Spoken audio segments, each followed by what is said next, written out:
Algo que você já deve ter ouvido sobre ficção científica é que é um gênero majoritariamente masculino. Os principais autores, ou os mais conhecidos, são homens, a maioria dos autores são homens, uma literatura feita por e para homens. Será? Essa ideia é falsa não só porque hoje nós temos muitas mulheres escrevendo ficção científica de qualidade, também muitas leitoras interessadas no gênero, mas também porque já existiam mulheres escrevendo ficção científica antes mesmo desse termo existir. Nós só não ouvimos falar delas com tanta frequência. Hoje eu vou contar a história de uma dessas mulheres, uma bem atrevida, que ousou ocupar um espaço dominado por homens, na literatura e na ciência. Eu sou a Aline Valek e você está ouvindo Bobagens Imperdíveis.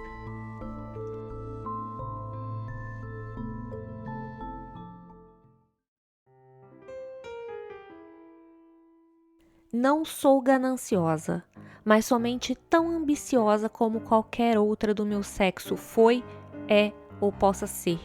O que faz com que, embora eu não possa ser Henrique V ou Carlos II, ainda assim me empenhe em ser Margaret, a primeira. E embora eu não tenha poder, tempo ou oportunidade para conquistar o mundo como fizeram Alexandre ou César, ainda assim decidi conceber o meu próprio mundo, pelo que espero não ser censurada, já que é possível a qualquer um proceder da mesma forma.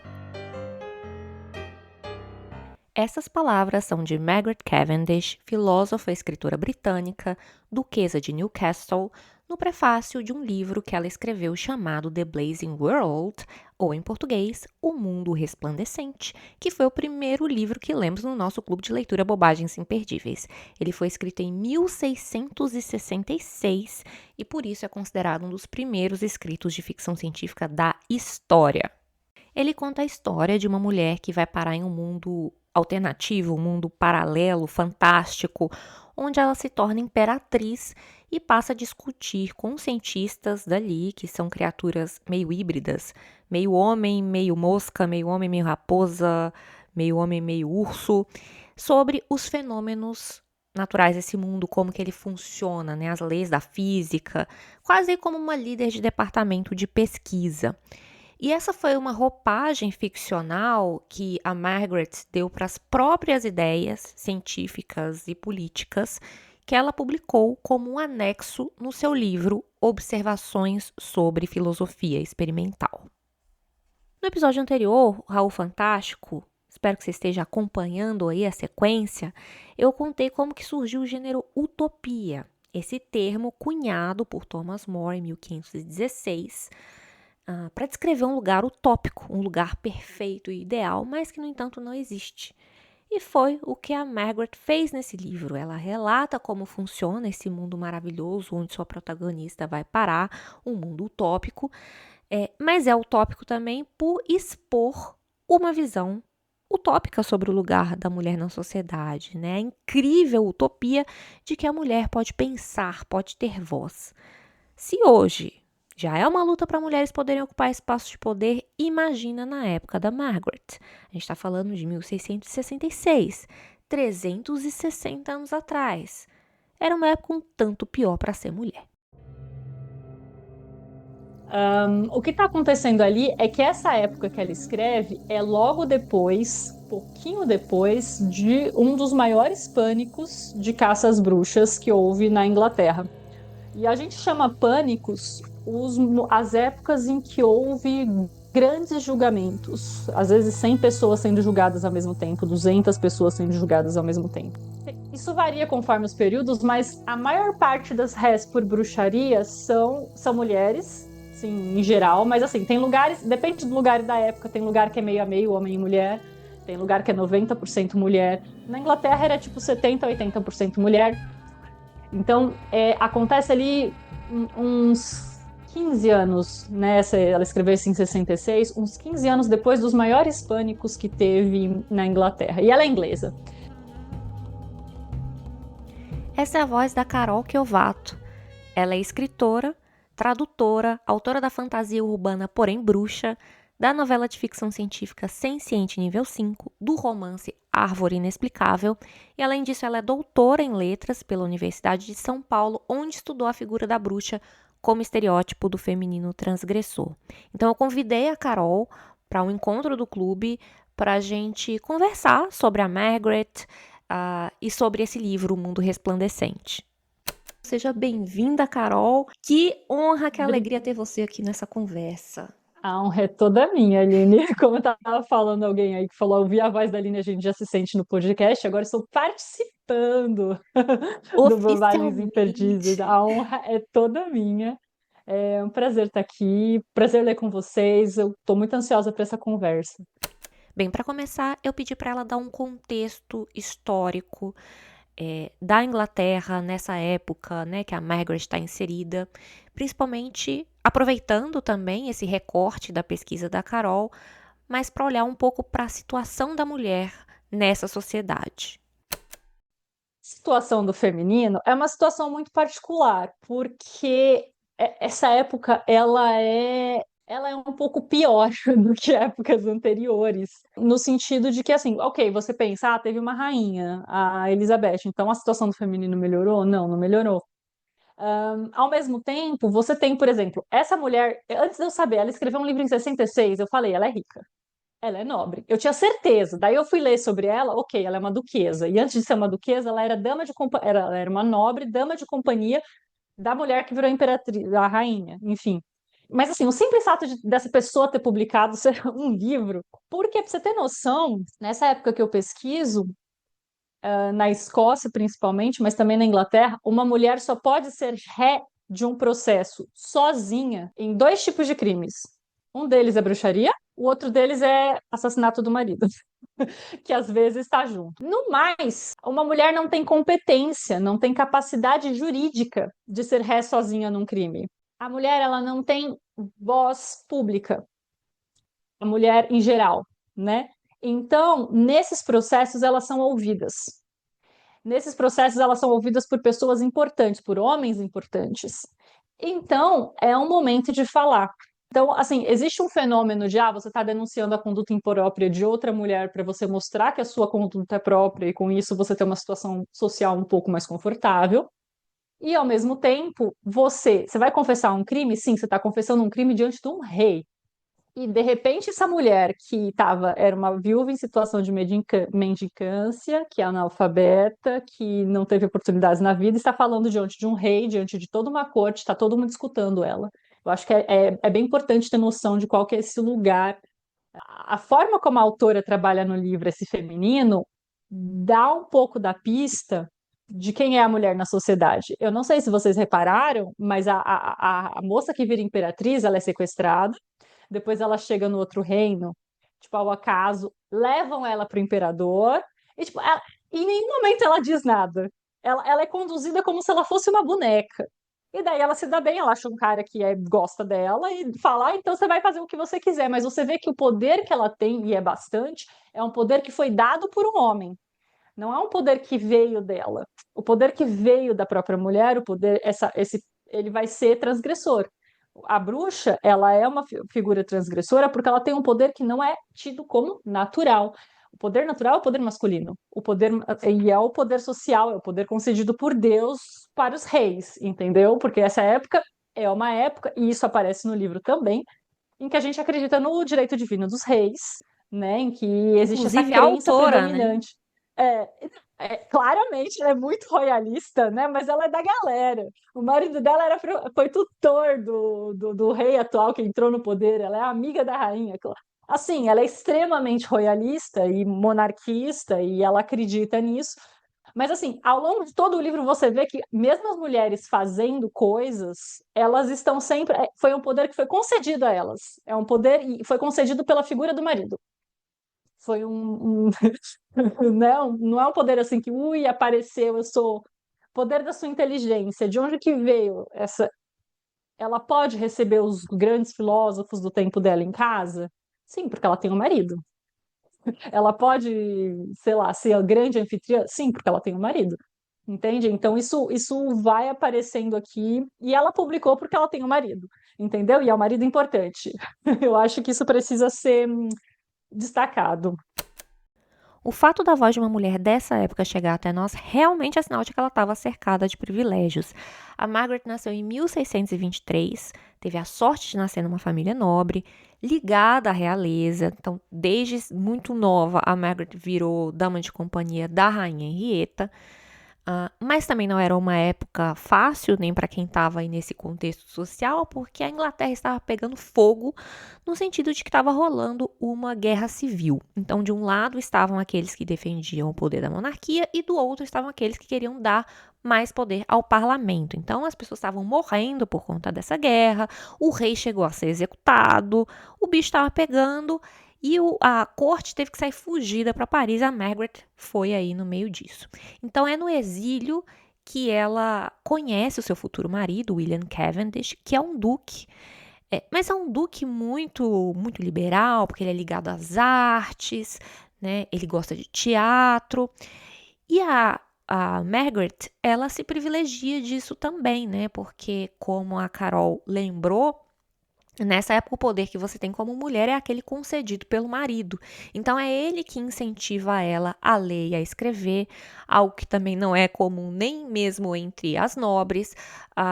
Ele que incentiva ela a perseguir seus interesses na arte, no teatro. Ela chega a escrever peças de teatro e nas suas investigações e pesquisas filosóficas, além de que eles frequentavam os mesmos ambientes que grandes filósofos, né, grandes intelectuais da época, como René Descartes, como Hobbes. Então, se a gente for pensar no contexto, o que era ser mulher dessa época, em que você não vai ter voz, você não vai ser ouvida, no máximo se você for ré num crime de bruxaria, você não vai saber ler e escrever, você está sujeita ao poder do homem, né, ao poder do seu marido. O seu papel na sociedade é ser mãe.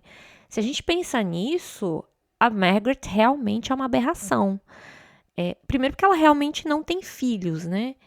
O William Cavendish tem filhas, mas é de outro casamento. A Margaret não chega a ter filhos. Ela se dedica à vida intelectual, o que é um privilégio de pouquíssimas nesse momento. E ela é uma aberração também porque ela tem uma personalidade, digamos, exuberante, né? Ela é bem extravagante, ela é tida como ela tem uma autoestima delirante, né? De falar que ela é tão brilhante quanto Aristóteles. Mas será que ela é delirante ou ela tem apenas a autoestima de um homem branco, né? Então ela vai vestir roupas masculinas, ela vai desenhar ali suas próprias roupas, vai aparecer em alguns eventos teatrais, vestido com uma roupa meio grega, antiga, que deixa os peitos de fora. Então ela pode estar longe para a gente aqui do século XXI, que a gente entende como uma feminista, principalmente por alguns dos posicionamentos da Margaret, né, como defender a monarquia, de ter uma visão, né, da pessoa de elite em relação ao mundo, a visão colonizadora também inglesa, que é muito forte, mas ela também está bem longe de ser uma tradwife, de ser uma bela recatada do lar, de aceitar esse papel que é esperado da mulher na sociedade. Ela quer ser uma intelectual, ela quer ser uma pensadora, ela quer ser reconhecida pelas suas ideias e para isso ela faz uso das vantagens do sistema, de estar dentro do sistema. Se a gente fosse ver ela como ícone feminista Van La Letra, a gente precisaria fazer muita ressalva de que ela é uma feminista branca que não tem a menor noção de interseccionalidade, né? Ela não tem noção de classe, de raça, de nada, né? E você vê que ela tem muito essa noção dessa sujeição de outros povos à Inglaterra, né? Porque no final das contas é disso que se trata. A partir do momento que você impõe essa vontade aos outros povos, porque assim, se o rei do meu país é o melhor rei, eu conheço ele, ele é meu amigo, cara, ele é meu brother. Esse rei, que eu sei que é legal, ele vai ajudar todo mundo, todas as pessoas. Eu tenho uma família maravilhosa. Ela fala o tempo todo quanto ela não quer mais dinheiro, mas assim, ela é uma duquesa, ela não precisa de mais dinheiro. Mas ela fala, todos são ambiciosos. Mas ela não parece. Claro, é o que eu tava brincando, que ela é uma feminista branca sem capacidade de recorte interseccional, porque ela não tá vendo a diferença de classe, de alguém que trabalha desde que nasceu e vai trabalhar até a morte. A duquesa, ela realmente ela está numa situação, num ponto de vista, a gente hoje consegue enxergar isso porque a gente tem distanciamento, a gente conhece o sistema, a gente sabe o que o colonialismo fez, a gente sabe de onde que a Inglaterra tirou todo o dinheiro dela. Então, ela não tem esse distanciamento e esse contato com outras realidades, enfim. Em 1600, poucos anos antes da Margaret nascer, um filósofo italiano chamado Giordano Bruno foi condenado à Inquisição por defender ideias heréticas, ideias que iam contra o poder da igreja, né? Que era defender que o universo era infinito e que, portanto, a Terra não era o seu centro e que as estrelas, cada estrela que se via no céu, era um sol como o nosso, com outros planetas ao redor, ou seja, a possibilidade de mundos infinitos e a possibilidade de que vários deles pudessem abrigar vida. Uma opinião bem controversa, né? E na época você ser cancelado por uma opinião polêmica significava que você podia ser punido com a morte, né? Ser queimado vivo numa fogueira, que foi o que aconteceu com o Giordano Bruno. Então é realmente um espanto encontrar no Mundo Resplandecente, nesse livro da Margaret, que não está tão distante do contexto de Inquisição, de perseguição das pessoas pelas suas ideias, de caça às bruxas, e encontrar nesse livro algumas dessas ideias que causaram apuros para outras pessoas. E realmente é uma das explicações que eu encontro para ela ter conseguido colocar essas ideias no papel sem medo, inclusive assinando esse livro com o próprio nome, coisas que muitas mulheres não fizeram por muito tempo, sem medo de assumir que era ela. Eu acho que é porque realmente ela era próxima aí da monarquia. Então, por exemplo, ela vai trazer a ideia do heliocentrismo, que o Sol está no centro do sistema, né? Uma ideia que colocou outras pessoas em apuros. Inclusive, o Galileu Galilei, as obras dele, a igreja só permitiu republicar as obras dele depois da morte dele, lá para 1740 e tantos. E a Margaret já vai trazer aqui um tanto também para mostrar que ela está bem antenada com a produção científica da sua época, né? Com o que os cientistas ali, seus contemporâneos, estão concluindo. Então ela vai trazer também a mesma ideia que custou a vida do Giordano Bruno, de que o universo é infinito. Vou ler aqui um trechinho do livro em que a protagonista, que é a imperatriz desse mundo resplandecente, ela está inquirindo alguns espíritos. Sim, esse livro é uma doideira. Ela está inquirindo alguns espíritos sobre algumas questões existenciais. Vou ler aqui na tradução de Milene Cristina da Silva Baldo. O único mistério dos números, relativamente à criação do mundo, é que assim como os números se multiplicam, da mesma forma faz o mundo. A imperatriz perguntou até onde era possível multiplicar os números. Os espíritos responderam que até o infinito. Por quê? Disse ela. O infinito não pode ser contado nem numerado. Também não podem as partes do universo, responderam os espíritos, pois a criação de Deus, sendo uma ação infinita procedente de um poder infinito, não poderia cessar em um número finito de criações. Caso contrário, não seria tão grande. Mais adiante, a narrativa continua.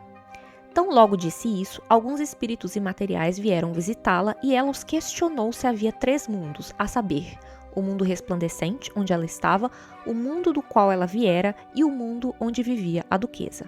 Os espíritos responderam que havia mais mundos do que o número de estrelas que apareciam nos céus desses 3 mencionados mundos.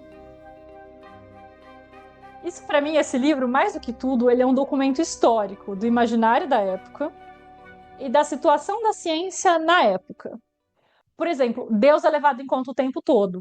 As pessoas não questionam a existência de Deus.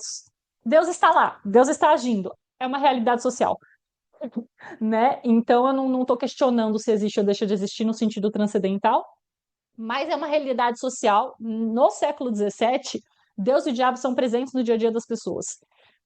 De maneira que você percebe o quanto a ciência é influenciada por isso, o quanto o fato de você pensar nos astros, na matéria, e tudo que ela vai falar de ciência leva Deus em conta. Todos os documentos que eu trabalhei, de médicos, de juristas, Deus está lá, Deus participa. É importante a gente ter isso em mente, porque hoje em dia, quando a gente olha para a ciência do passado, a gente esquece que eles tinham um método científico. Eles estavam desenvolvendo o método científico que a gente usa hoje. A diferença é que eles tinham um sistema de crenças que funcionava diferente do que funciona o sistema predominante hoje nas ciências. Mas assim, a gente tem alguns elementos científicos no livro. A gente tem, por exemplo, microscópio, telescópio. Eu acho muito legal você ver que as primeiras formas dessa tecnologia já existiam nessa época, né? Eles estavam começando a tentar explicar. E daí a gente chega no queijo. Vou amarrar o queijo. Pausa, porque eu vou ter que ler esse trecho do queijo que deixou o pessoal do clube em polvorosa. Eu acho que é um bom exemplo da diferença da visão de ciências que a gente tem hoje para a visão de ciências da época da Margaret. O trecho é o seguinte: Contudo, disse a imperatriz, há algumas semelhanças entre larvas e queijos. O queijo não tem sangue como a larva. Além disso, elas possuem quase o mesmo gosto do queijo.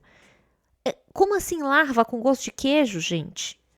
Não, é porque é fascinante para mim, porque essa é uma época na qual eles ainda acreditam em geração espontânea. Vocês conhecem a teoria da geração espontânea? A geração espontânea, eles acreditavam que se você fechasse uma sala, ia surgir bichos daquela sala. Não, a gente fechou a sala, ela tá fechada, ela tá isolada, não tem como ninguém ter entrado. Então, brotou espontaneamente uns bichos de lá de dentro. Você vê que a forma como ela fala do queijo parece que é uma transformação natural. O queijo vira larva. Não é a larva que está comendo o queijo e está acabando o queijo. Não, ele está virando a larva.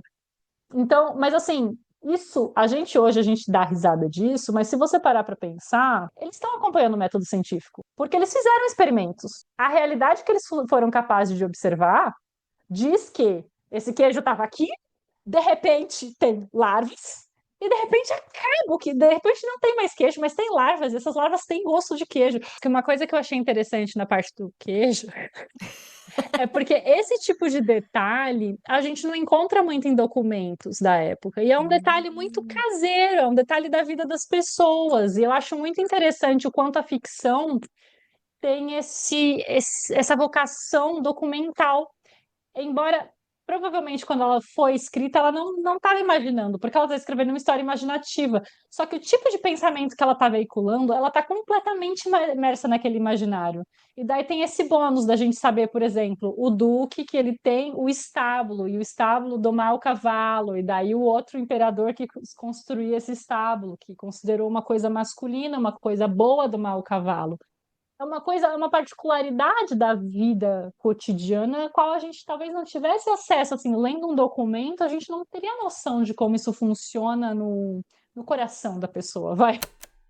Então a Margaret foi ousada não só pelo conteúdo, né, pelas ideias que ela coloca naquele livro, mas pela forma, né, pela forma que ela usa para expor essas ideias. E que é também muito experimental, muito nova. Esse livro, assim como essas criaturas do mundo resplandecente, essas criaturas híbridas, ele também é um pouco híbrido, porque ele mistura ficção e ciência. E lembrando, né, muito antes da ficção científica existir enquanto conceito.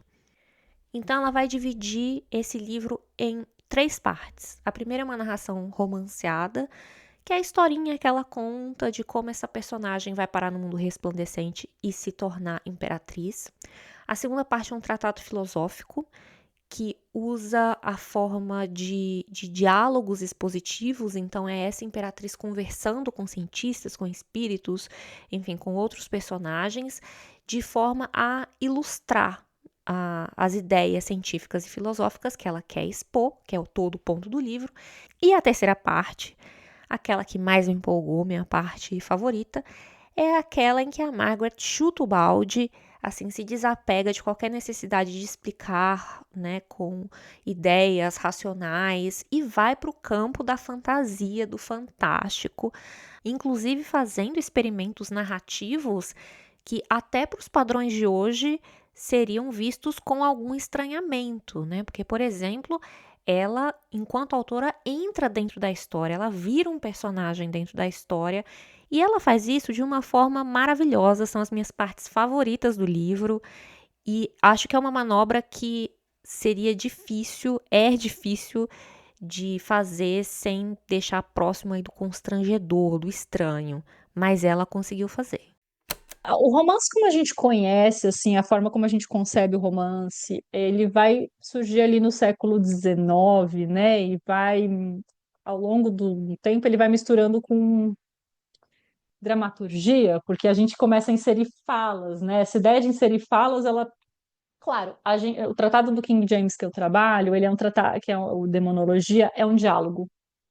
O que é o diálogo? Ele imita o teatro. Ele bota lá umas personagens em cena, se encontraram, e ele tem uma função didática. Ela me parece que ela usou um pouquinho aqui, nessas partes filosóficas, ela usou um pouquinho da estrutura do diálogo, embora não tenha o formato, porque você não tem a personagem A, fala, personagem B, fala, personagem C, responde. Então, mas ela tem esse quê de alguém questionado, de ter esse debate interno. Essa é uma época na qual tem muita discussão sobre se a alma pode ou não sair do corpo, tanto essa é uma mensagem essa é uma questão que entra aqui. Inclusive, ela defende os pontos de vista pelos quais, se fosse uns 50 anos antes, ela teria tido problemas com a justiça, porque defender que a alma pode sair do corpo não funciona. Ela é uma coisa especial. Essa coisa da viagem astral é uma coisa atribuída a bruxas, uns 50 anos antes, e depois disso é um pouco até meio revolucionário você falar E assim ela dessa falando maneira. disso como se nada, né? Aparentemente, tudo bem, mas assim, o campo da ficção, como ela faz muita questão de dizer, é só imaginação, não tem verdade, não tem compromisso, tirei isso da minha cabeça.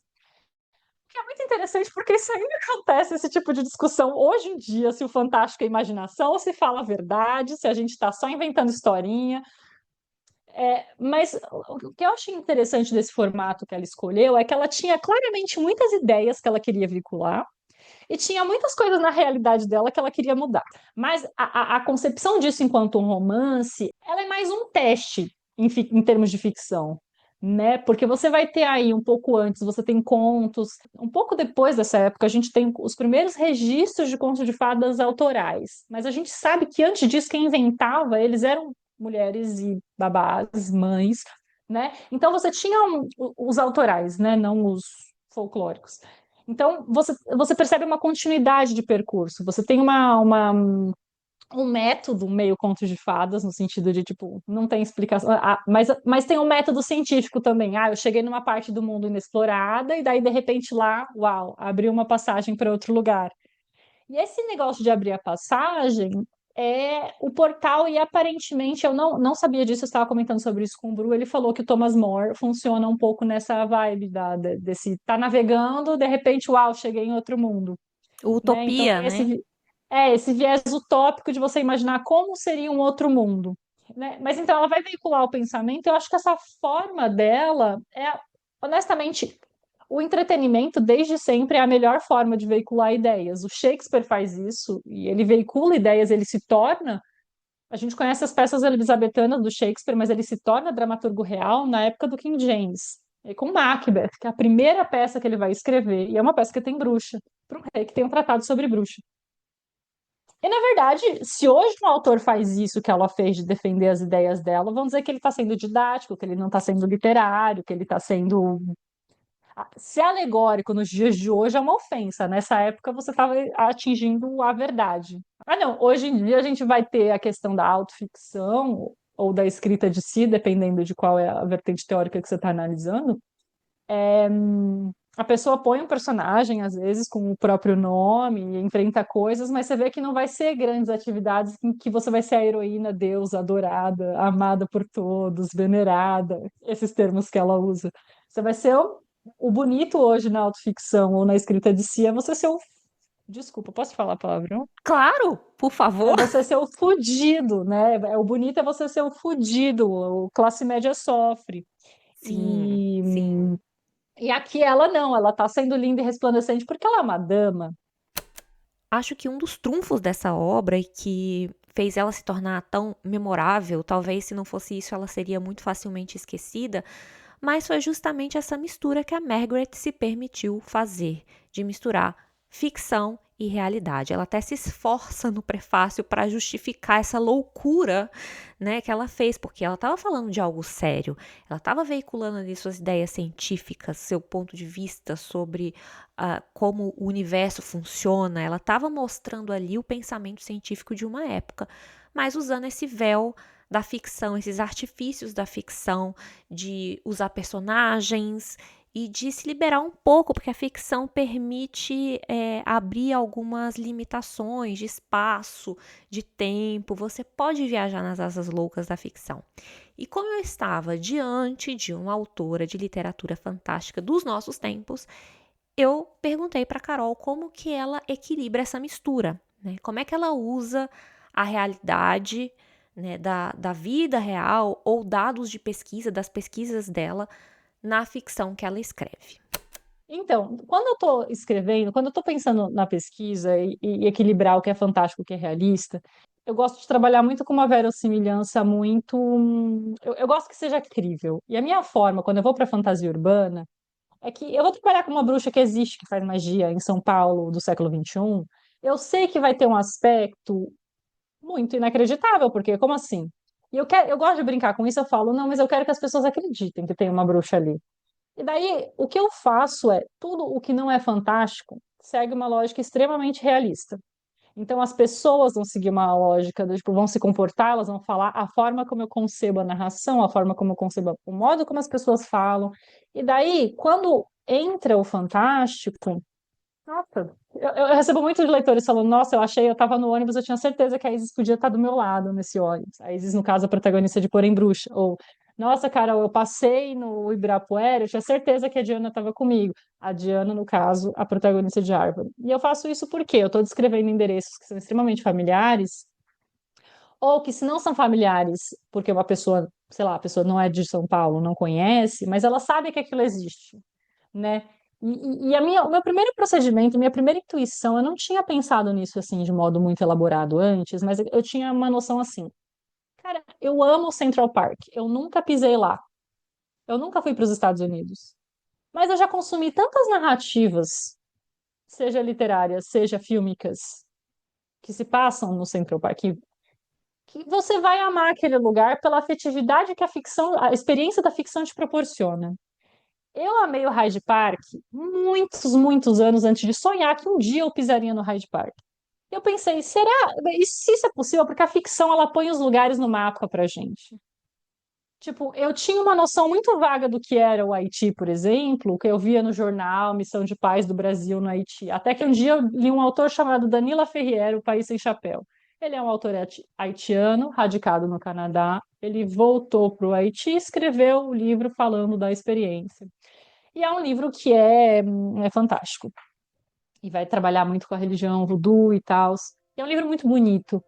Mas você vê que, de repente, a partir daquele momento, aquele lugar do mundo que era apenas um desenho no mapa que eu estudei no colégio, ele vira um. Ele se torna pessoal. A ficção ela tem essa capacidade de tornar a experiência pessoal. Então eu queria fazer isso no meu livro. Eu queria pôr uma parte do mapa na minha cabeça, assim, sabe?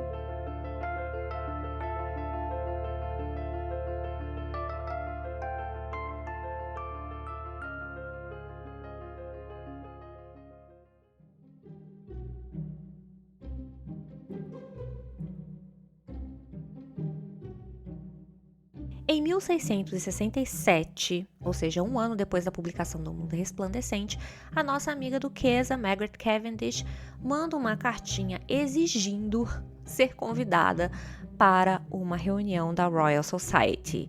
Que é o quê? É uma sociedade científica acadêmica muito prestigiosa da Inglaterra, que reúne grandes cientistas para fazer experimentos, debates, trocar figurinhas, e que já teve entre seus membros nomes como Isaac Newton, Charles Darwin, Albert Einstein, e que nessa época era um grande clube do bolinha, porque nenhuma mulher jamais tinha pisado na Royal Society antes. Imagina, a mulher não vai ter competência para ser ré num crime, vai ter competência para assistir uma reunião, um experimento científico? Claro que não. Por isso, esse pedido da Margaret causou um grande bafafá, né? O povo lá da Royal Society fez até uma votação para ver se permitia ou não a entrada dela lá. E tem um registro de um dos membros que escreveu no seu diário sobre esse episódio. E ele escreveu o seguinte: na expectativa da duquesa de Newcastle, que havia desejado ser convidada para a sociedade, e foi, após muito debate, prós e contras, pois parece que muitos eram contra, e acreditamos que a cidade vai estar cheia de gente cantando baladas sobre isso. A duquesa já foi uma mulher bonita e apresentável, mas seu traje tão extravagante e o seu comportamento tão ordinário, eu não gosto dela nem um pouco e tampouco eu ouvi ela dizer qualquer coisa que preste. Mesmo com esses homens não indo com a cara dela nem um pouco, a Margaret não estava nem aí. Ela foi do mesmo jeito, assistiu os experimentos, participou da discussão, se tornando a primeira mulher a pisar na Royal Society. A obra que a Margaret escreveu e que anexou aí o Mundo Resplandecente é o tratado de filosofia chamado Observações sobre Filosofia Experimental. Ela escreveu justamente em resposta a outra obra de um membro da Royal Society. Então era um livro ali que tinha a validação, o selo da Royal Society, que era o livro Micrografia, do Robert Hooke, que falava ali do uso de microscópios, de telescópios nos experimentos científicos. E na obra da Margaret, ela vai questionar esse uso, ela vai questionar se esses equipamentos são confiáveis, né? Se o que se observa através dele não está distorcido. E a gente vê isso no Mundo Resplandecente aparecer na cena em que a imperatriz está questionando seus cientistas ali, os homens pássaros, os homens mosca, de que será que esse equipamento é confiável? Será que ele não distorce a realidade? Então a gente vê isso na história também aparecer. E isso mostra que esse livro ele estava destinado a um público específico, ela estava escrevendo aos seus pares, porque ao mesmo tempo em que ela estava criticando, questionando os estudos ali produzidos pela Royal Society, ela queria fazer parte, ela queria essa validação, esse reconhecimento. Tanto é que o prefácio de 2 edições diferentes do livro dão a entender isso. E esse é um detalhe que a Carol chamou a atenção nessa conversa no clube, porque o primeiro prefácio mostra que essa obra está se destinando a um público bem especializado, né, que são os pares dela, né? Ela está se direcionando aos outros cientistas, aos outros filósofos, tanto que por isso ela se esforça bastante em justificar por que ela está usando a ficção, a fantasia para falar desses assuntos. Já no segundo prefácio, ela está se dirigindo ao público feminino. Ela está apresentando a obra para as damas da sociedade, né? E que a justificativa dela vai por outro caminho, porque é um público que não está tão interessado em ciências. Porque, enfim, está sendo excluído desse debate. Aliás, excluído de vários debates. E isso mostra que ela não atingiu o público que ela queria de primeira. Ela foi ignorada, porque ela não era levada a sério como cientista. Tanto é que o apelido dela era Meg Maluca. Ou seja, ela era só assim uma rica excêntrica que achava que estava fazendo ciência, coitada, mas assim, era só uma doidinha que estava ali escrevendo suas histórias de fantasia. Por isso, quando ela expressava a sua ambição de ser reconhecida como uma intelectual, ela era vista como delusional, ela era ridicularizada, porque isso seria impossível de alcançar. Mas isso porque foi no século XVII. Se a Margaret fizesse o que ela fez, escrevesse ali uma história de fantasia para debater com a ciência, hoje seria muito diferente, né? Ela seria levada a sério. Eu percebi uma coisa a partir da minha própria experiência e depois eu vi que isso se replicava. Mulheres escrevendo fantástico automaticamente acham que é juvenil. A não ser que você esteja escrevendo uma desgraça na qual a protagonista faz mais más escolhas sexuais para si mesma, e daí isso parece romance contemporâneo, sério, né? E daí ela arruína a própria vida. Eu tenho muitos leitores que ficam surpresos quando pegam meus livros e falam: Nossa, vocês têm personagens adultas. As suas personagens têm 30 anos. Pois é.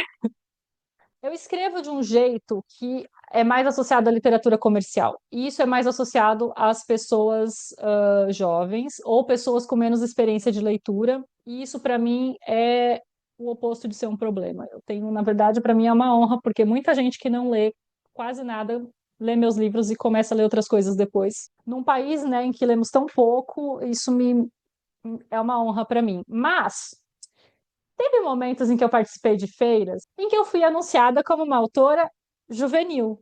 Gente, se fosse uma autora young adult, não é, mas eu acho que eu poderia, eu acho, ia achar ok, porque realmente eu escrevo com uma linguagem bem amigável. Juvenil. Juvenil, você pensa o quê? 12, 13 anos.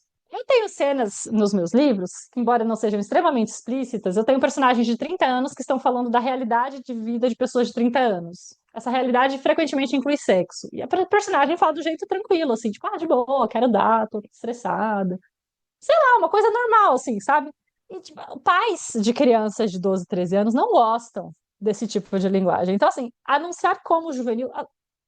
Eu tenho muitos professores de ensino médio que falam que trabalham meus livros em sala de aula, até porque o Porém Bruxa trabalha muito com intolerância religiosa, com violência policial, racismo policial, enfim. Então eu sei que adolescentes leem e gostam do meu livro, mas anunciar como juvenil foi um problema, até porque saiu na Veja, numa subseção que estava falando da feira, como para os pequenos. Então eu percebi, desde que eu publiquei, que estavam projetando sobre mim essa questão da escrita juvenil, que honestamente para mim ela é muito mais difícil do que eu faço, porque você tem uma série de preocupações quando você está escrevendo para criança que você não tem quando você não está preocupado com a idade do seu público, né? E eu percebo que isso acontece com muitas outras autoras. E daí você vai ver que existe uma imposição do mercado sobre essas mulheres venderem assim. Tem as distopias feministas, daí é tipo fogo nos homens, esse povo essas que escrevem assim, elas são aceitas, mas assim, a distopia, quando a gente pensa no romance estadunidense, você vai ter, ou vai ser do tipo da distopia da Margaret Atwood, daí é lido como adulto, ou vai ser uma distopia que vai ser o YA. Você vai ter o Divergente, você vai ter os Jogos Vorazes, né? Que as pessoas não vão pensar como uma literatura que possa ser profunda, enfim. Percebem que essas obras que são de romance, que têm personagens femininas que são respeitadas pelos seus companheiros, ela é lida como uma literatura ingênua. E daí, se ela é ingênua, ela é lida como mais jovem. Que quando você tem autoras que escrevem histórias, seja de fantasia, seja de ficção científica, na qual existe um romance ou uma proeminência do romance, ou que às vezes não seja uma proeminência do romance, mas que tenha o tema, automaticamente você perde um grau de respeitabilidade. E, e assim, isso eu observo em todo o mercado. Agora que estão chamando tudo de romantasia. Eu estou lendo o livro Uhum. da Rebecca Kuang aqui, Babel. Não, Babel não, mas o Catabases, um monte de que acabou de lançar, tem gente já falando que é romantasia. Mano, a mulher não chega perto de romantasia. E assim, tá, tipo, não seria um problema se chegasse, mas é que essa vontade mercadológica de eu preciso encaixar isso num rótulo para poder vender. Mas assim, para mim, o que acontece aqui é que, primeiro, eu faço uma extrema objeção à ideia de que uma história romântica, uma história que tenha um romance forte, não possa ser uma história literária, porque se você grandes autores homens da literatura canônica do século XX falam de romance. A questão é que são normalmente romances disfuncionais. O pessoal que, na verdade, gosta da literatura séria é a mesma coisa. Sabe quando tem um acidente de carro muito horrível e as pessoas diminuem a velocidade para ver o que está acontecendo? É essa catarse da ficção, de você ver a desgraça alheia. E é isso que é tido como sério. Eu tenho um pouco de problema com isso, eu me rebelo um pouco com essa ideia. É só a desgraça pela desgraça para você mostrar que você vê a crueza do mundo. E, na verdade, eu acho que essa é um triunfo da Cavendish, por exemplo, porque dentro da concepção de mundo dela, ela está tentando ser otimista. Só que você fazer uma literatura otimista especialmente se você é mulher, vai te jogar na chave da ingenuidade, como se você não pudesse ter senso crítico e ser otimista. E na verdade eu acho que isso serve muito bem. Ai, eu vou longe aqui. Isso serve muito bem ao capitalismo, porque esse individualismo que está predominante na literatura canônica do século fim do século XX, começo do XXI, Esse individualismo que começa ali no começo do século XX, nos pós-guerras, depois que as pessoas estão traumatizadas da coletividade, elas começam a voltar a literatura para o próprio umbigo, você tem essa coroação da individualidade, da mediocridade do nosso cotidiano, da gente se sentir aprisionado pelo nosso cotidiano, como se não houvesse escapatória. E daí você tem autores que fazem outros gêneros que pensam em formas de escapatória e eles são ingênuos. E eu tenho um pouco de problema com isso. Ok, desviei de assunto, mas é que eu acho que tem muito essa chave do feminino. Você tem uma autora de romancinho Água com Açúcar, que escreve um romance no qual o homem respeita a esposa dele, e, meu Deus, como ela é ingênua. E eu não sei se é para a gente não poder ter o direito à ambição de algo melhor na realidade, sabe? Eu não sei, eu sinto que eu tenho um pouco de debocham dessas pessoas que leem, que gostam de ler isso, sabe?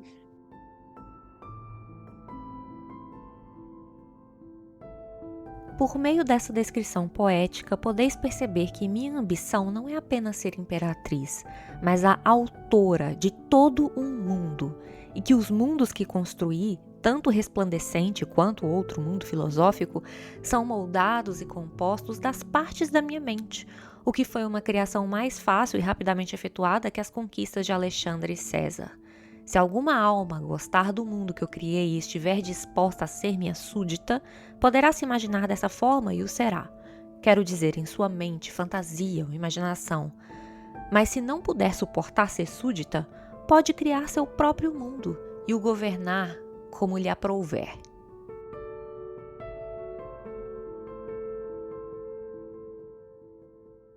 Deixo essas palavras da duquesa como um recado final.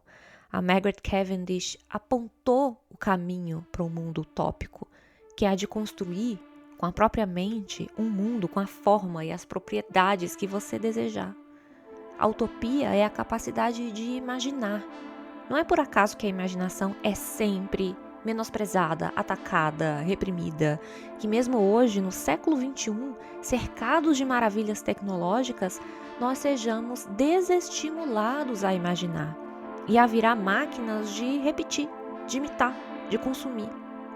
É na ficção que a gente pode começar a construir outra realidade quando aquela que existe não nos satisfaz.